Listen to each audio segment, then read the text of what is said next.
ভারতের আদানি গ্রুপকে বিদ্যুতের বকেয়া বিল বাবদ $173 মিলিয়ন পরিশোধ করেছে বাংলাদেশ।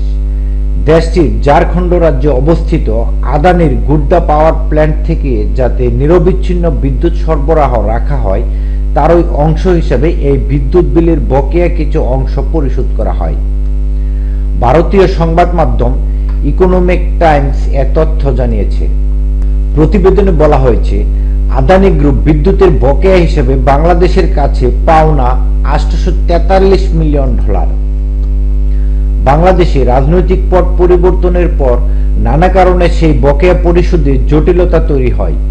কিছুদিন আগে আদানি পাওয়ার বাংলাদেশে বিদ্যুৎ সরবরাহ অর্ধেকে নামিয়ে আনে।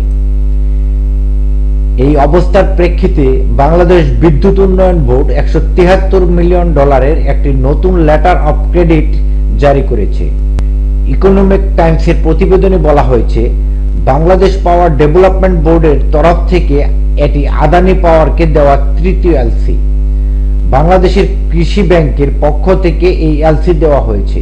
ভারতের আইসিআইসিআই ব্যাংকে আগের এলসিগুলো বিদ্যুৎ ক্রয় চুক্তির সঙ্গে সঙ্গতিপূর্ণ ছিল না।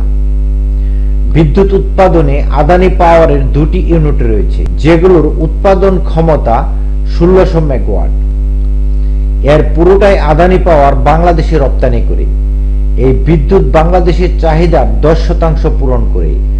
কোম্পানিটির কাছ থেকে 25 বছর মেয়াদে বিদ্যুৎ কিনতে 2015 সালে শেখ হাসিনা সরকার চুক্তিটি করেছিল, যা ছিল এক অসম চুক্তি। সব সুবিধা দেওয়া হয় আদানিকে, যা নিয়ে দেশ বিদেশে ব্যাপক সমালোচনা হয়। আদানির সঙ্গে এক পেশে চুক্তি অনুযায়ী তাদেরকে প্রতি মাসে $95 থেকে $97 মিলিয়ন পরিশোধ করতে হয় বাংলাদেশকে। সমালোচকরা বলছেন, ভারতের সহায়তায় শেখ হাসিনা ক্ষমতায় থাকতে দেশটির প্রধানমন্ত্রী নরেন্দ্র মোদীর ঘনিষ্ঠ আদানি গ্রুপের সঙ্গে বিদ্যুৎ ক্রয়ের এই চুক্তি করা হয়েছিল, যাতে ক্ষতিগ্রস্ত হচ্ছে বাংলাদেশ, আর দায় মেটাতে হচ্ছে বাংলাদেশের জনগণকে।